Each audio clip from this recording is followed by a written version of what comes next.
MicroLED process, we actually prepare the non-LED ink. Maybe it could be like indium gallium nitride and then aluminum indium phosphide for the LED emission. And then we break them and then we put in the solution. And then we use our Fluidic process.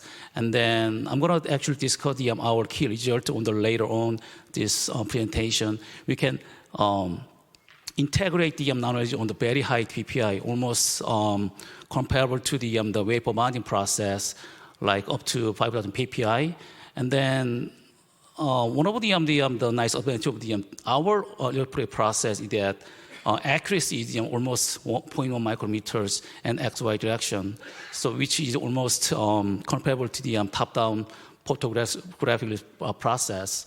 And then our process is purely, we use the electric process at the room temperature, which means that we don't have to worry about any process incompatibility. So when you think about growing the red and green, blue LEDs on the substrate, they use the different cross condition. Okay, but we actually optimize the cross condition of the non-LED on the off the chip, and then we can transfer to the target substrate, which is very mild condition to integrate the different non-LED on the substrate.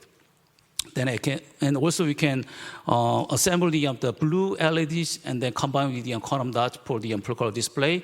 We can also assemble the non-LED, RGB non-LED on the